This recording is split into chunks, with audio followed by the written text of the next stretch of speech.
Everyone, कैसे हैं आप सभी लोग एंड गुड मॉर्निंग आप सभी को। आज हमारे साथ हमारे ऑथर मिस्टर रजनीश मित्तल जी जुड़ रहे हैं अपने लाइव इंटरेक्शन के लिए। उनकी न्यूली पब्लिश्ड बुक कछुओं का महायुद्ध। तो वैसे आज 10th ऑफ मार्च है, इलेक्शन की डेट्स, रिजल्ट डेट्स, तो let's hope best will be win. तो चलिए हमारे ऑथर को इनवाइट करते हैं हमारे लाइव इंटरेक्शन सेशन में और उनसे काफ़ी सारी बातें करते हैं। वैसे उनकी किताब का नाम कछुओं का महायुद्ध कैसे पढ़ा, हम ये भी जानेंगे उनसे, और उनका मोटिवेशन कैसा था। ये सारी चीज़ें हम लोग आगे लाइव इंटरेक्शन में जाने देंगे, तो लाइव इंटरेक्शन में बने रहिएगा। ओके, चलिए हमारे ऑथर को इनवाइट करते हैं। सर, मैंने आपको रिक्वेस्ट सेंड कर दिया है, आप उसे एक्सेप्ट कर लीजिए। Hello, good evening sir. Hello, कैसे हो ma'am? Good evening. Good evening ma'am. आवाज़ आ रही है मेरी साफ? ओह, प्रॉपर है, मेरी आवाज़ प्रॉपर आ रही है? जी जी मैम, बिल्कुल। ओके। तो सर, सुबह सुबह आज लाइव इंटरेक्शन सेशन शेड्यूल हो गया। कैसा क्या फील कर रहे हैं सर अभी आप सुबह सुबह? बहुत अच्छा लग रहा है मेरे को। और ये मेरी लाइफ का पहला ऐसा सेशन है जिसमें मैं लाइव आ रहा हूँ, या मैं पूरी दुनिया के सामने अपनी बुक के बारे में बता पाऊंगा। तो मेरी लाइफ का पहला एक्सपीरियंस है ये। बुक्स मेरी काफ़ी पहले भी आई हैं, लेकिन एक जो एक्चुअल नोवेल होता है, ये मेरा पहला नोवेल था। और बहुत सारी चीजें मैं बताऊंगा, जैसे जैसे आप पूछोगे, जैसे जैसे मैं बता पाऊंगा अपने मन की बात। ये कैसे अलग है, कछुओं का महायुद्ध, इसका नाम कैसे पड़ा है। तो बहुत सारी, जैसे आज बहुत सारे लोगों को अपने मन की बात जरूर मैं बता पाऊंगा। जरूर जरूर सर, हम लोग आगे से बहुत आगे तक कंटिन्यू करेंगे और सारी बातें आपसे पूछेंगे भी और आपसे जानना भी चाहेंगे। तो सर, पहले तो हम स्टार्ट करते हैं। What's your introduction to our viewers? जी।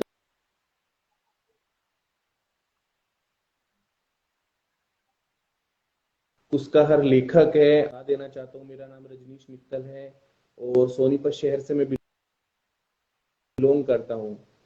और वैसे अगर करियर की बात की जाए तो मैं एक बिजनेस फैमिली से बिलोंग करता हूँ। हमारा बिजनेस है। लेकिन कहते हैं कई बार भगवान की मर्जी होती है, हम ऐसी दुनिया में आ जाते हैं जहाँ जिसके बारे में हमने सोचा नहीं होता है।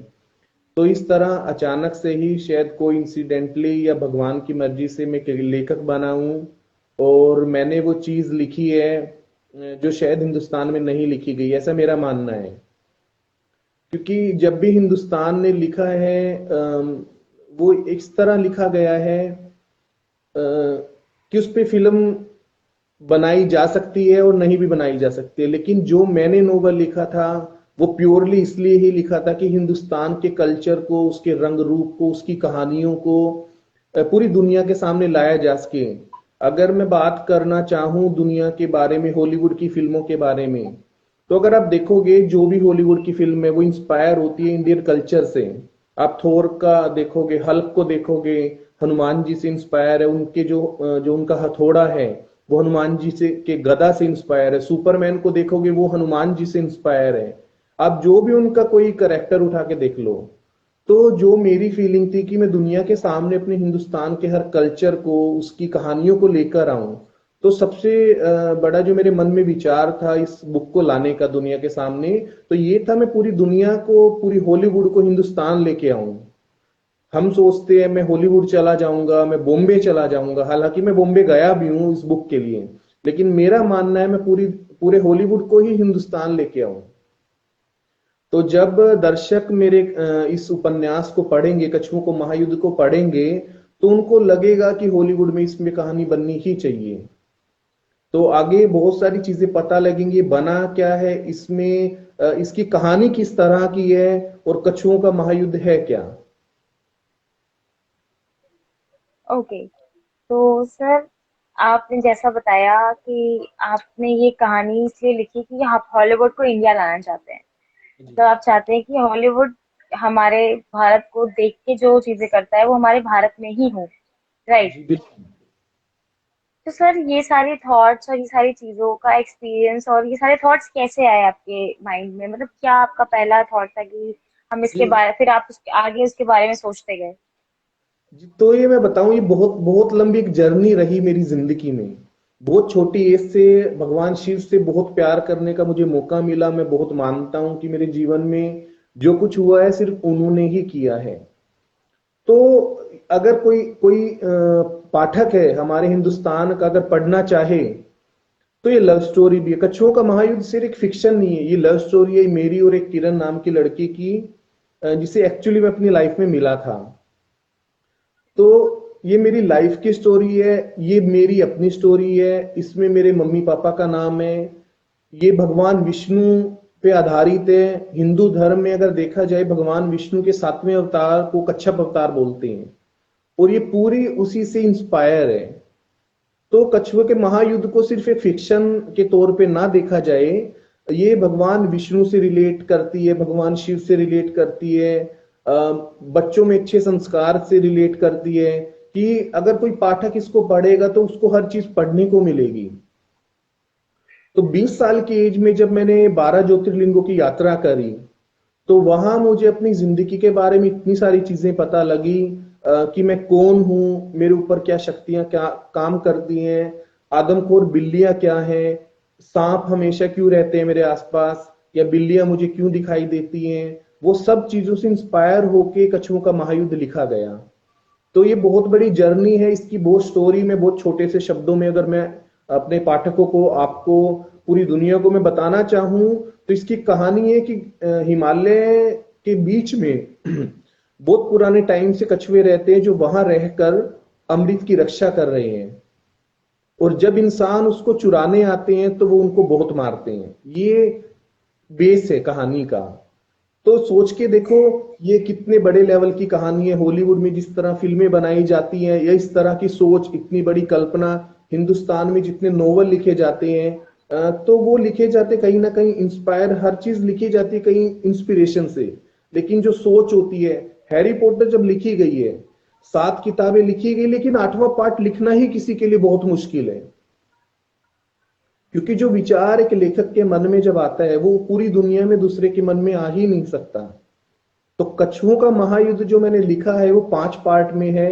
एक पार्ट पब्लिश हो चुका है अंजुमन प्रकाशन आपके थ्रू, और 3 पार्ट में पूरे कर चुका हूं। सेकंड पार्ट भी बहुत जल्दी आएगा, और चौथे पार्ट पे मैं काम कर रहा हूं। तो ओह। इतनी सीरीज जो होती है वो लिखना बहुत बड़ी बात होती है, और दुनिया जब उसको पढ़ेगी तो समझ आएगा कि एक कल्पना करना एक बहुत अलग तरह से वो कितनी बड़ी चीज होती है। जी मैम। तो सर आपने जैसा बताया कि आपका पहला पार्ट तो हमारे यहाँ से प्रकाशित हो चुका है, दूसरा पार्ट और तीसरा पार्ट कंप्लीट है, चौथे पार्ट पे आप काम कर रहे हैं। तो जी। सर पहला पार्ट पब्लिश होने के बाद अभी तक आपने दूसरा पार्ट कंप्लीट करने में आपको कितना वक्त लगा? क्या आपने पहला पार्ट दूसरा पार्ट एक साथ ही स्टार्ट कर दिया था, या आपने लिख लिया था और फिर उसके बाद सोचा कि हम इसे अलग अलग प्रकाशित करवाएंगे? क्या मतलब थॉट आया इसको सीरीज में स्टार्ट करने का? कैसे थॉट आया? इसकी जर्नी की भी अपनी एक बहुत बड़ी कहानी है। अगर मैं इसकी बात करूं, फर्स्ट पार्ट की 11 सालों के बाद पब्लिश हुआ है। 11 दैट्स अ साल। Long time. जी, मैंने लिखा इसको 2014 वर्ल्ड बुक फेयर में, मैंने खुद का स्टोर लगाया, वहां पे इसकी कहानी लिखी जा चुकी थी, ये मैं नोवेल लिख रहा था। लेकिन उसके 6-7 साल तक भी ये लिखा रहा, इसमें एडिटिंग होती रही, लेकिन बहुत सारे रीजनों से पब्लिश नहीं हो पाया। ये शायद भगवान की मर्जी होती है कि घर बन बहुत जल्दी बन जाता है, एक महल बनने में बहुत वक्त लगता है। तो मेरे इस महल को खड़े होने में 11 साल लग गए, और अभी भी नहीं पता ये जर्नी मेरी कितनी लंबी होगी। बहुत सारे लेखक होते हैं आज जो सोशल मीडिया पे शायद एक्टिव है, या किस्मत जो बोलते हैं उनकी साथ दे देती है, बहुत जल्दी फेमस हो जाते हैं। लेकिन कभी कभी जीवन में जो बहुत बड़ी चीजें होती है, फिर मुझे भी लगता है कछुओं का सामने जरूर आएगा। तो सेकंड पार्ट का तो अभी नहीं पता कब पब्लिश होगा, क्योंकि उस पे एडिटिंग में काम बाकी है थोड़ा। कभी कभी कहानियों में बदलाव करने पड़ जाते हैं, क्योंकि उसको कनेक्ट करना पड़ता है तीसरे पार्ट से, तीसरे को जी चौथे जी पार्ट। जी। तो इसलिए उसमें अभी थोड़ा टाइम बाकी है। पार्ट्स में और चीजों को सीरीज में लिखने का एक सबसे बड़ा तो लिंक यही होता है कि उसे कनेक्ट करना पड़ता है। पाठकों के अंदर ये जिज्ञासा जगानी पड़ती है कि वो अगले पार्ट को पढ़ें किसी भी हालत में। वो पहले पार्ट का एंड करते करते उनके अंदर ये एक फीलिंग्स आ जाए कि हमें अगले पार्ट को कैसे भी करके पढ़ना है, जब भी आएगी हमें जरूर पढ़ना है। तो ये एक बहुत बड़ा चैलेंजिंग फेस है। हेलो। जी मैम जी। Okay okay. तो सर, जैसा कि हमने आपकी बुक के बारे में जाना, आपकी 5 सीरीज पे आप काम कर रहे हैं, इसके 4th सीरीज पे आप अभी वर्क कर रहे हैं और बाकी सीरीज पे आपकी एडिटिंग का काम चल रहा है। इसके पहले सर, आपकी पहली बुक के बारे में हम लोग जानना चाहेंगे कि आपने ऐसा कहा कि आप इसके पहले भी आपकी कई बुक प्रकाशित हो चुकी है, पर नॉवल के रूप में आप इसे ही मानते हैं, ऐसा क्यों आपने कहा सर? तो हम इसे जानना चाहेंगे। जी, इससे पहले 16 साल की एज में मैंने एक बुक लिखी थी, मेरी आत्मा के अनुभवों का आईना। तो दूसरी बुक उसके साथ साथ मैंने लिखी, अदृश्य शक्तियों का अद्भुत संसार। मतलब जो हमें दुनिया चलाती है, एक्चुअली हम सामने होता है, हमारे अंदर गुस्सा होता है, वो दिखाई किसी को नहीं देता, लेकिन वो पावर हमें चलाती रहती है। हम गाड़ी चला रहे हैं, बाइक चला रहे हैं, लेकिन गुस्से में हम कहीं ठोक देते हैं। तो वो पावर यस। हमारे ऊपर बहुत तरह काम करती है। तो मैंने उस बुक में इतने डिटेल से एक चीज लिखी है कि इनविजिबल पावर्स हमारे ऊपर बहुत काम करती है, हमारी पवित्रता किस तरह काम करती है, हमारा गुस्सा, हमारी दया। अगर हम कहीं जा रहे हैं, किसी चीज को देख के हमें दया आती है, तो वो हमें रुकने पे मजबूर कर देती है। हम उस चीज को रुकें, उसका साथ दें, किसी की हेल्प करें।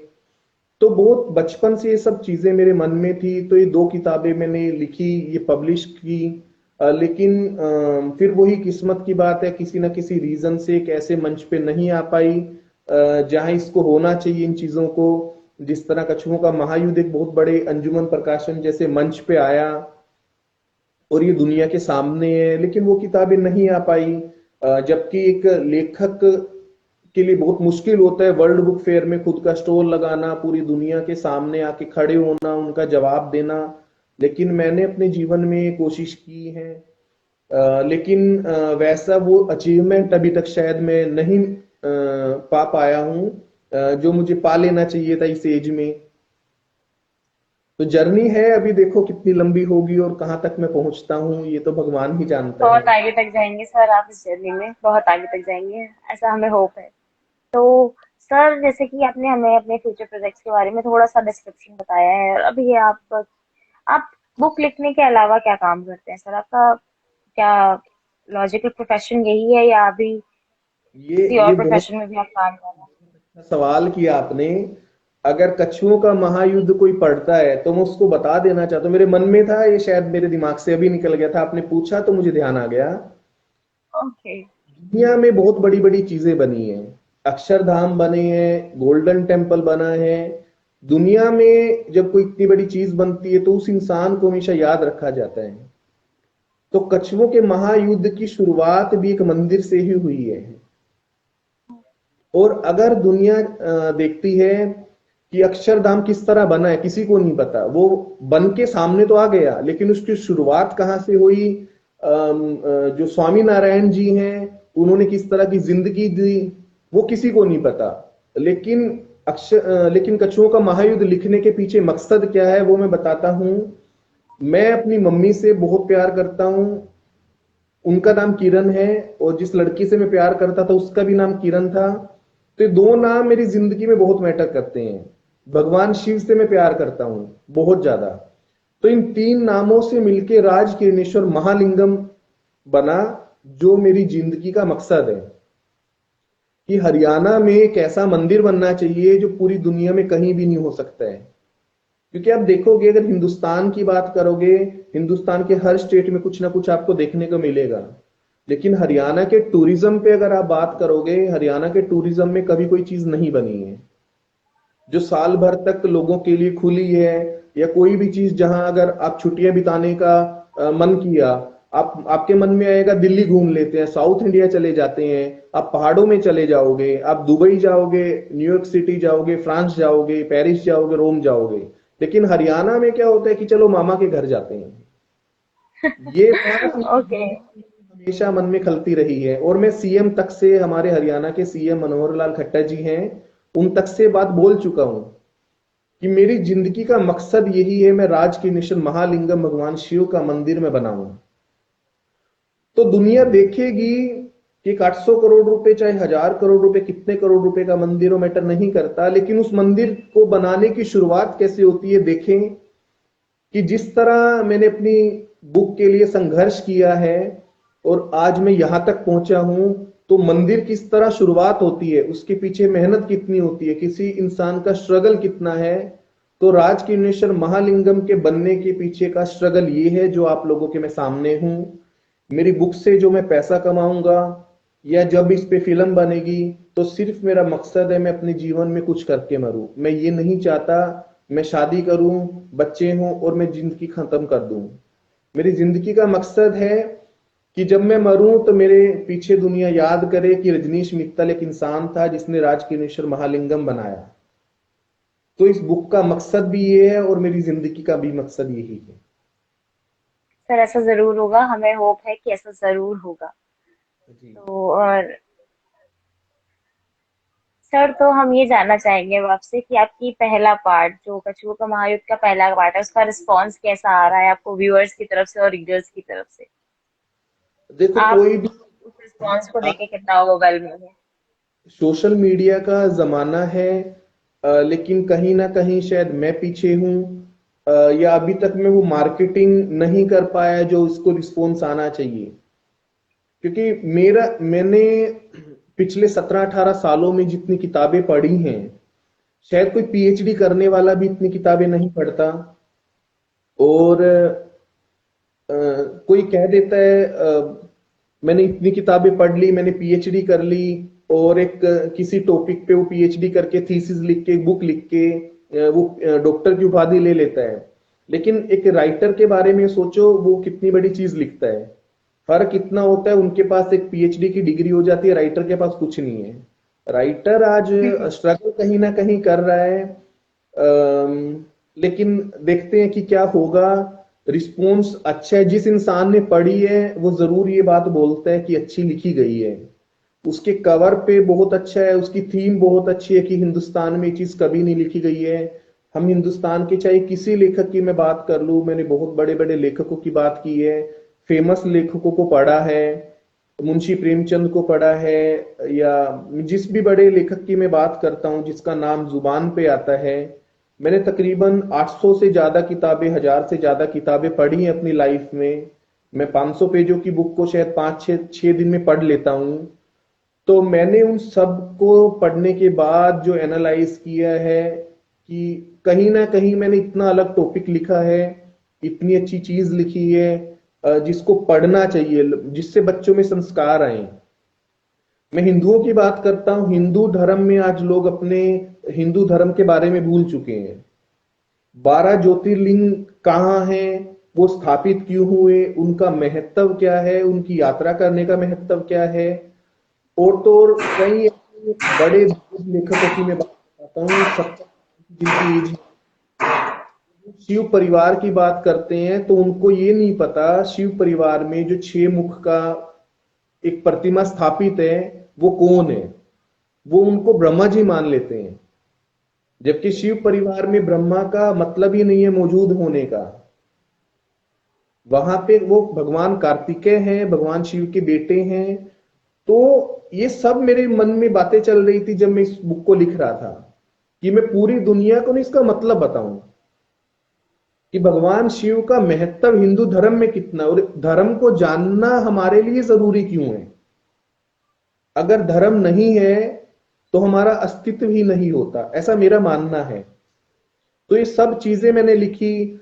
अच्छा, कई बार हिंदू धर्म के बारे में दूसरे धर्म में कई बार ऐसी बातें बोल दी जाती है, भगवान शिव का लिंग तो लिंग का प्रतीक होता है, उनके जो नीचे वाला हिस्सा है माता पार्वती की योनि वाला हिस्सा है। तो ये सब चीजें में ये मिथक जो है, ये गलत चीजें जो धारणाएं बना दी गई हैं या सोची गई हैं, तो इन सब को मिटाने के लिए मैंने ऐसी चीज लिखी है जिसे पूरी दुनिया में स्थापित होगा हिंदू धर्म कितना बड़ा है। कि लिंग भगवान शिव के लिंग का प्रतीक नहीं, उनके सूचक है, जो सिंबल होता है। तो ये सब चीजें मैंने इसमें लिखी है। और जब अगर कोई पढ़ेगा इसको तो पता लगेगा कि गन्नौर एग्जिस्ट करता है, सोनीपत शहर एग्जिस्ट करता है हिंदुस्तान में, इस दुनिया में। जिस तरह आज जेके रोलिंग जहां बैठ के बुक लिखती थी, आज वो टूरिस्ट प्लेस बन गया है। तो मेरा मेरा यकीन है, मुझे बहुत यकीन है, मेरा मन जो कहता है गन्नौर जहां मैं रहता हूं, जो मेरी जन्म भूमि है, जहां पे राजकिनेश्वर महालिंगम बनना है, वो एक दिन दुनिया का टूरिस्ट प्लेस बन जाएगा। जरूर होगा सर, ऐसा जरूर होगा। वी होप कि ऐसा ही होगा जरूर। जी, मेरा बहुत मन है और कि दुनिया इसको पढ़े, जो इसको देखे, हमारे अंजुमन प्रकाशन का हर राइटर जो उसका व्यूअर है, और सिर्फ अंजुमन प्रकाशन का ही नहीं, मैं चाहता हूं हिंदुस्तान का हर इंसान इसको पढ़े, कि कछुओं का महायुद्ध सिर्फ एक फिक्शन नहीं है, वो एक लव स्टोरी है, वो हिंदू धर्म है अपने आप में। अगर कोई वेद नहीं पढ़ना चाहता, कोई पुराण नहीं पढ़ना चाहता, कोई उपनिषद नहीं पढ़ना चाहता, तो मैं कहता हूं कछुओं का महायुद्ध पढ़ो। हिंदू धर्म की कल्पनाओं के बारे में पता लगेगा, हिंदू धर्म कितना बड़ा है। आज तक दुनिया दुनिया कितना खुश होके देखती है। आप हैरी पॉटर देखो, बहुत दुनिया खुश होके पढ़ती है, उसको देखने जाती है। नहीं सच में। क्रॉनिकल्स ऑफ नार्निया को आप देखोगे, आप सिटी ऑफ गोल्ड को देखोगे, कसेंड्रा क्लार्क उनकी राइटर है, लेकिन राइटर को नहीं जानता कोई। लेकिन मैं चाहता हूं दुनिया उस राइटर को जाने जो एक्चुअली जड़ होती है किसी फिल्म की, किसी दुनिया की। आपने आपने बाहुबली को देखा, लेकिन शायद आप नहीं जानते हो कि उनके राइटर कौन है। ये सच में मैं नहीं जानती हूँ उनके राइटर कौन है। तो ये चीज मेरे मन में उठती है। उनके राइटर जी। आनंद नीलकंठन है, ओ। जिन्होंने जिन्होंने 3 पार्ट ऑलरेडी लिख दिए हैं। बाहुबली का तीसरा पार्ट भी आएगा, मैं बहुत कनेक्ट रहता हूं उनसे, कई बार मैंने देखा है। तो तो मैं चाहता हूं जहां से शुरुआत होती है किसी उपन्यास की, मन में देखो सबसे पहले एक लेखक देखता है कि एक फिल्म किस तरह बननी है। एक लेखक ने, जेके रोलिंग ने, पूरी दुनिया का इतिहास बदल दिया। जी। करोड़ों बच्चों के लिए उन्होंने कैसी संजीवनी बुक का आविष्कार किया, लिख डाली हैरी पॉटर। बच्चों का भविष्य तो बदला ही बदला, उनको एक बहुत अलग दुनिया देखने को मिली। लेकिन जी सोचो जी उससे जरूर सर जरूर। कितने लोगों को रोजगार मिला, कितने करोड़ों लोगों को उससे अपनी अपनी जीविका चलने को मिली, कितनी बड़ी उस पे फिल्म बनी। आज हैरी पॉटर स्टूडियो है जो अरबों रुपए का है। तो मैं ये चीज बदलना चाहता हूं हिंदुस्तान में। और मैं शायद सरकार से, अगर अगर हिंदुस्तान की सरकार तक मेरी बात पहुंचे, हरियाणा की सरकार तक मेरी बात पहुंचे, तो मैं कहना चाहूंगा कि राइटर्स को सपोर्ट करें, क्योंकि एक राइटर पूरी दुनिया को बदलने की ताकत रखता है। और जेके रोलिंग ने ये चीज करके दिखाई है कि उन्होंने जिसको 15 20 या 30 पब्लिशर्स ने नकार दिया था, तो कहां गए, सबने नकार दिया कि ये चीज नहीं कामयाब हो सकती। लेकिन उसके बावजूद वो इंसान कामयाब हुई और उसने इतिहास रचा। तो एक लेखक बहुत बड़ी चीज होती है। अगर सरकारें आए, सब प्रकाशक एक होके आए, तो ये बहुत बड़ी बात बन सकती है। हिंदुस्तान की चीजें वर्ल्ड लेवल पे जा सकती हैं। क्योंकि जो मैंने नोवेल लिखा है, ये इसका कद मैं बता देना चाहता हूं। नहीं पढ़ा लोगों ने, कोई बात नहीं, एक दिन आएगा कि हर इंसान पढ़ेगा इसको। हिंदुस्तान के हर बच्चे के हाथ में एक दिन कछुओं का महायुद्ध होगा। और मैं बता सर दूं हैट्स आप, ऑफ टू योर काम। मैं आपको बता दूं, अगर आप जितनी कोशिश मैंने की है, अगर हरियाणा के सीएम हाउस तक में आप फोन करोगे, हिंदुस्तान के किसी पब्लिशर को आप फोन करोगे, आप बोलोगे कछुओं का महायुद्ध का नाम सुना है आपने, तो वो बोलेगा रजनीश मित्तल ने लिखा है। ओके। जी, ग्रेट कोशिशें ग्रेट। बहुत की है। तो मतलब कछुओं का महायुद्ध इतनी बड़ी चीज है, जितनी बड़ी हैरी पॉटर है, जितनी बड़ी नार्निया है। मैं उनसे कंपेयर नहीं कर रहा हूं, लेकिन इसकी कहानी को आप जब पढ़ोगे, ये इतनी बड़ी है।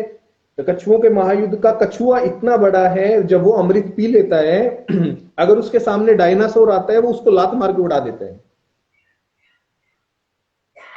क्योंकि उसकी कल्पना कितनी बड़ी ग्रेट। होगी। तो मैं समझ सकती हूँ आपके व्यूअर जब रीडर्स बुक पढ़ेंगे तो उन्हें कैसा एक्सपीरियंस होगा। एक फिक्शन स्टोरी को इस लेवल पे ब्रॉड होते हुए देखना बहुत बड़ी बात होती है। जी। तो सर। जी। तो सर जैसे कि आपने अभी बताया हमें कि आप 500 के पेजेस की किताब, आपने अभी से आप बोला है कि आप 500 पेजेस की किताब 2 से 4 दिन में खत्म कर देते हैं, तो जो कि रीसेंट बुक कौन सी होगी, हम ये भी जानना चाहेंगे। रीसेंट बुक कौन सी अभी आपने पढ़ के खत्म की है? अभी अभी बहुत सारी किताबें एक्चुअली जब कोई इंटरेस्ट बनता है किसी बुक में तो वो होती है कि उसको पढ़ते चले जाएं। लेकिन अभी कोई बुक ही ऐसी नहीं आ रही है जिसको पढ़ने की मुझे जरूरत महसूस हो, क्योंकि ओशो की तकरीबन 75 बुक्स हिंदी में हैं, वो सारी मैंने पढ़ ली हैं। अगर मैं मुंशी प्रेमचंद की किताबें बोलूं वो सब मैंने पढ़ ली हैं। हिंदुस्तान के अगर फेमस जितने राइटर हैं, आप चेतन भगत का नाम ले सकते हो, अमीश त्रिपाठी का नाम ले सकते हो। हमारे अंजुमन प्रकाशन के बहुत अच्छे अच्छे राइटर हैं, बहुत अच्छी अच्छी किताबें, रणक्षेत्रम है, उत्कर्ष श्रीवास्तव जी की हैं शायद वो। मतलब जितने उनके मतलब जितने पांचाली नाम है वो मैंने पढ़ ली है। मतलब बहुत अच्छी किताबें जो अंजुमन प्रकाशन से आई हैं मैंने कुछ दिन में ही पढ़ ली हैं। बहुत अच्छी अच्छी किताबें जो होती हैं। तो अभी मुझे नहीं लग रहा अभी कोई रिसेंटली कोई बुक आई है। एक हमारे मेरे बहुत अच्छे मित्र हैं, उनकी किताब थी एक आतंकवादी का प्रेम कहानी। जी विनीत कुमार जी हैं झारखंड से, तो उनकी सब जी किताबें जी। मैंने पढ़ ली हैं। और बहुत कोशिश मैं कर रहा हूं कि हॉलीवुड बॉलीवुड में उन पे शायद फिल्म की एक सीरीज आ सकती है। एक नक्सली का मौन प्रेम है, उस पे बात चल रही है। एक मेरे फ्रेंड है बॉम्बे के, तो मैं बॉम्बे गया था अभी रिसेंटली, 2 महीने वहां रह के मैं वापस आया हूं। तो वहां पे भी मैंने कोशिश की कि मैं फिल्मों से जुड़ूं, क्योंकि जब तक हमारी किताबों पे फिल्म नहीं बनती तो दुनिया उसको नहीं देख पाती। बहुत सारे और बहुत लेखक लोग हैं जो लोग बहुत लोग हैं जो वीडियोग्राफी पे ज्यादा बिलीव करते हैं और रीडिंग पे कम, लेकिन फिर भी वो जब उन्हें पता चलता है कि ये एक बुक से इंस्पायर्ड है तो उन्हें पता चलता है ऑथर का और राइटर का नेम, एंड देन उसके बाद लोग उस बुक को पढ़ने जाते हैं। जी तो एग्जैक्टली। ये मान के चलो, अगर बाहुबली जैसी इतनी बड़ी ब्लॉकबस्टर फिल्म के राइटर को हम नहीं जानते, तो सोचो हमें भी कौन जानता होगा। हमें तो बहुत बड़ा एग्जैक्टली। संघर्ष करना है। अभी बहुत बड़े लेवल पे बहुत टाइम लगता है इन चीजों में। क्योंकि आज आज जो जितना मैंने समझा, 17 साल की जो मेरी जर्नी रही है पब्लिशिंग सेक्टर में, राइटिंग सेक्टर में, तो मैंने देखा है पब्लिशर के ऊपर भी बहुत प्रेशर होता है। मैं अपने व्यूअर को बता देना चाहता हूं जो वो देख रहे हैं कि पब्लिशर सिर्फ एक पब्लिशर नहीं होता, उसके ऊपर प्रेशर कितना होता है। पॉलिटिकल प्रेशर तक मैंने देखा है। जो बहुत बड़े बड़े हिंदुस्तान के सबसे बड़े पब्लिशरों की, मैं हिंदी पब्लिशरों की बात करता हूं जहां मैंने काम भी किया है, तो वो लोग 3 3 4 4 साल किसी आम लेखक की बुक को पब्लिश नहीं करते हैं। उनकी दुविधा बताता हूं, क्योंकि आज जी आज जो हर एक एक बड़ा पॉलिटिशियन हुआ या कन्हैया कुमार जैसे लोग हुए जो हिंदू धर्म के लिए सब खिलाफ बोलते रहते हैं, तो आप देखोगे उनकी बुक भी पब्लिश हो जाती है।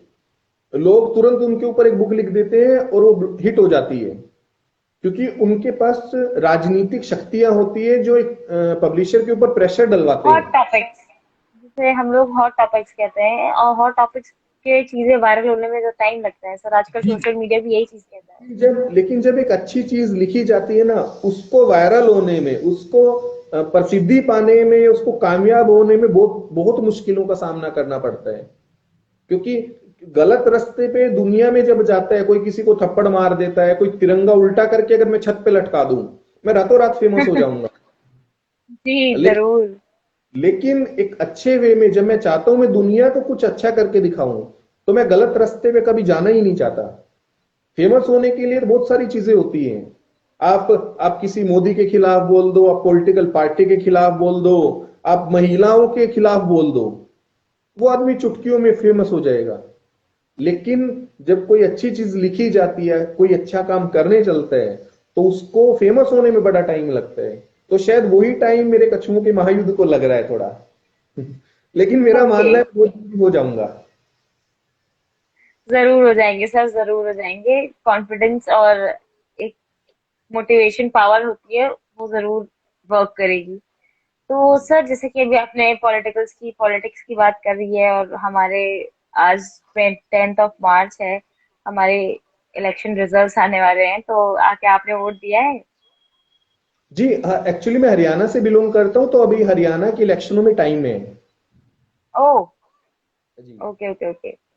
तो कोई इशू नहीं है सर। तो मेरा सवाल थोड़ा सा यहाँ पे गलत हो गया। जी जी, आप जी। कहिए। तो नहीं, इससे इससे रिलेटेड भी मैं आपको बहुत अच्छी चीज बता देता हूँ। हरियाणा और जितने हमारे दर्शक देख रहे हैं या बाद में भी देखेंगे, मैं उनकी नॉलेज के लिए एक चीज बताना चाहता हूँ। मोदी जी ने एक चीज बहुत अच्छी की है, लोरी कंपटीशन आया है। आप देशभक्ति का गीत लिखना चाहते हो तो लिख सकते हो, हालांकि उसकी डेट चली गई है, लेकिन ये हमारे लिए ओके। बहुत बड़ी अपॉर्चुनिटी है। अभी हरियाणा की गवर्नमेंट स्टेट सॉन्ग लिखवा रही है, यूपी गवर्नमेंट लिखवा रही है, और नेशनल लेवल के लिए भी देशभक्ति गीत लिखे जा रहे हैं। अगर हम लेखक लोग सब लोग मिलके बहुत अच्छी रचना कर देते हैं तो भगवान करे हम बहुत कामयाब हो सकते हैं और अपने देश के लिए कुछ कर सकते हैं। एक किसान होता है वो खेत में काम करता है, एक एक जवान होता है सीमाओं पे काम करता है, लेकिन एक लेखक होता है जो दिलों के लिए काम करता है। देशभक्ति को जगाने का जज्बा एक लेखक काम करता है। अगर दुनिया का कोई गीत लिखा ही ना गया हो तो उसको संगीत ही नहीं दिया जा सकता। तो लेखक का इतना महत्व होता है। अगर आप गीत लिख दो, अभी मैंने रिसेंटली, हालांकि मैंने तो 7 साल पहले लिख दिया है हरियाणा का स्टेट सॉन्ग, लेकिन उसको सिलेक्ट करने में ही टाइम लग रहा है। तो हो सकता है इन फ्यूचर हम लोग जब अगले सेशन में मिले तो हरियाणा का स्टेट सॉन्ग सिलेक्ट हो गया हो और भगवान करो मेरा सिलेक्ट हुआ हो, क्योंकि हरियाणा में बहुत कम ही लेखक हैं। जितना मैंने पढ़ा है, जिनसे मैंने बात की थी कला और संस्कृति विभाग में, जब मैंने बात की तो उन्होंने मुझे बताया 300 साढ़े 300 एंट्रियां हुई है जो इस साल हुई, पिछले साल हुई 2021 में। लेकिन जो मैंने लिख दिया 2015 में ही लिख दिया था। तो उम्मीद करता हूं कि शायद बहुत जल्दी मैं एक ऐसे किताब के साथ आप लोगों के सामने पेश हूं कि जहां मेरा नाम हो, हरियाणा का राज्य गीत रजनीश मित्तल ने लिखा है। ऐसा ही होगा सर, जरूर ऐसा होगा। तो सर, जैसा कि हम आपके फ्यूचर प्रोजेक्ट्स के बारे में आपसे जान रहे थे कि आपके अभी सेम कछुओं का महायुद्ध पर ही फोर्थ पार्ट के ऊपर आपका काम चल रहा है, उसके अलावा आपके कोई और फ्यूचर प्लान जो हमारे साथ आप शेयर करना चाहते हैं? जी, एक एक मास्टरपीस जिसे कहते हैं इंसान। देखो, मेरे पास एक और बुक मैंने लिखी थी, अदृश्य शक्तियों का अद्भुत संसार, मेरी आत्मा के अनुभवों का आईना, नारी एक कैदी, औरत एक कैदी, ये बुक भी मैंने लिखी थी। एक लड़की पूरी जिंदगी ना अपनी मजबूरियों में किस तरह कैद रहती है। बचपन में उसको सिखाने के लिए उसको इच्छाओं को कैद कर दिया जाता है कि घर बेटी घर का काम सीख, तुझे आगे जाना है, अभी काम सीखना पड़ेगा। हालांकि आज थोड़ा परसेप्शन चेंज हुआ है, आज वर्किंग वूमेन बन गई है लेडी, आज वो जॉब करने लगी है, लेकिन कहीं ना कहीं उसको पहनावे को लेके कैद किया जाता है कि इस तरह नहीं पहनना है बेटा तुझे। आगे जाती है, जब शादी हो जाती है तो अपनी पति की इच्छाओं में कैद हो जाती है। बच्चे हो जाते हैं तो बच्चों की इच्छाओं के लिए अपनी इच्छाओं को मारती है एक औरत। तो उस पे मैंने एक बुक लिखी है, औरत एक कैदी। इसके अलावा मैंने एक बुक लिखी थी जो 2014 की मैं बात कर रहा हूं कि मैंने वर्ल्ड बुक फेयर में अपनी बुक्स की मतलब एग्जीबिशन लगाई थी। तो जी। मैंने वहां एक बुक लिखी थी, एक जादुई पिटारा। तो उसकी कीमत 300 करोड़ रुपए मैंने रखी थी। देखो, सब हैरान रह जाते कैसे हैं सर? कि एक बुक की कीमत किस तरह 300 करोड़ रुपए हो सकती है। तो मैं जो इंसान देख रहा है, तो सोचने की क्षमता हम लोगों को बढ़ानी पड़ेगी। हिंदुस्तान में ये चीज है ना, बहुत अजीब लगती है कि 300 करोड़ रुपए की बुक कैसे हो सकती है। तो मान के चलो व्हाट्सएप अगर हिंदुस्तान में बनता तो उसको शायद 2 लाख रुपए दिए जाते, लेकिन वो फॉरेन में बना, उसको 19 बिलियन डॉलर मिले, क्योंकि उनको उस चीज की वैल्यू पता है। एक लेखक की किताब की वैल्यू बहुत बड़ी होती है। हम 300 रुपए किसी 150 रुपए किसी बुक की वैल्यू किस तरह रखते हैं, हम जज करते हैं इतने में सेल होनी चाहिए। तो हम कहते हैं 300 रुपए का ऐसा क्या है उस बुक में, उसकी कीमत 300 रुपए रखी गई है। लेकिन जब मैंने लिखी 2014 में लगभग 2 लाख लोगों ने मेरी बुक को देखा वर्ल्ड बुक फेयर में। तो वो पूछते थे भाई 300 करोड़ रुपए क्या भाई चीज है, या तो लेखक पागल हो गया है ये बुक, या क्या चीज है इसमें, कितनी अजीब चीज है। तो मैं उनको बताना चाहता हूं एक आइडिया दुनिया का बहुत बड़ी चीज होती है। उसमें वो 15 कहानियां थी, जिसपे 15 उपन्यास नहीं 15 सीरीज लिखी जा सकती है। उसमें ऐसी 15 कहानियां थी जिसमें 15 सीरीज लिखी जा सकती है। जी, उस जो स्टोरी बुक थी एक जादुई पिटारा, उसकी एक कहानी थी कछुओं का महायुद्ध। ओके, जिसमें इस पे आपने 5। जी उस एक कहानी के ऊपर मैं 5 नोवेल लिख रहा हूं। उसमें ऐसी 14 कहानियां और हैं अभी। तो देखो फ्यूचर प्रोजेक्ट उन सब पे मुझे उपन्यास लिखने हैं, बहुत सारे ऐसे मेरे पास इतनी कहानियां हैं। अभी मैं बॉम्बे गया, वहां 2 महीने में रहा, तो मैंने तकरीबन वहां पे 18 फिल्मों की कहानियां लिखी। मैंने बहुत सारी वेब सीरीज लिखी।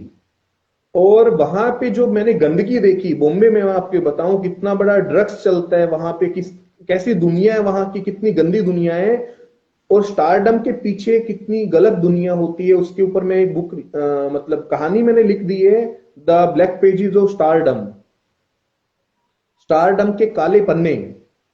तो ये भी मेरा फ्यूचर प्रोजेक्ट आप मानो कि मैं इसके ऊपर बुक लिखूंगा, कि जो लोग बॉम्बे जाना चाहता है एक्चुअली उसको नहीं पता वहां पे क्या दिक्कत होती है, किस तरह जिंदगी, हम लोग स्टारडम के पीछे तो भाग जो रहे चीजें हैं। सामने से दिखती हैं, जो चीजें सामने से दिखती हैं उसके अंदर काफी सारे कुछ चीजें होती हैं जो हम नहीं जानते हैं।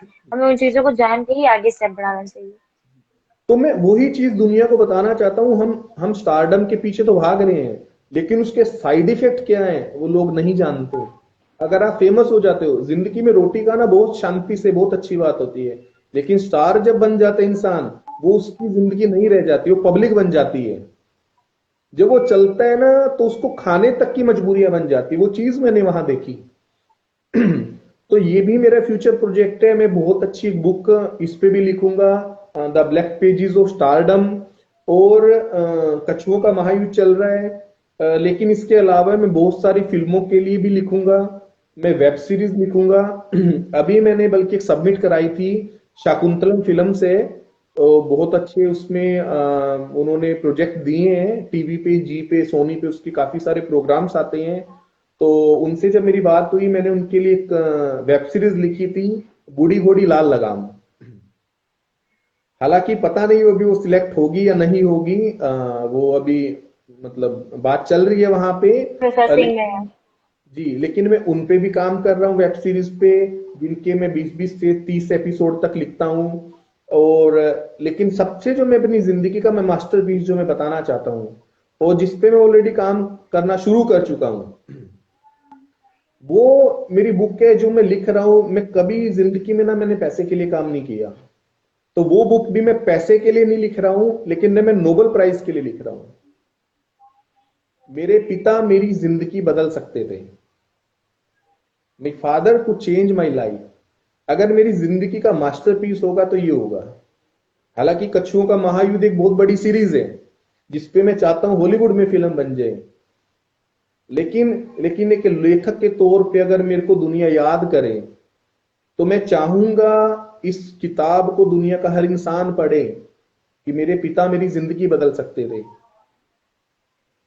तो जब वो आप लोगों के सामने वो चीज आएगी, तब शायद आप लोगों को लगे वो मेरे अंदर का एहसास क्या है, जो इस चीज को मैं अपना मास्टरपीस कह रहा हूं। जब वो लिखी एग्जैक्टली जाएगी, वही। जब वो लिखी जाएगी, जब वो पढ़ी जाएगी, जब दुनिया के सामने आएगी, तो शायद हिंदुस्तान में एक नोबेल प्राइज मेरी बुक के लिए आए।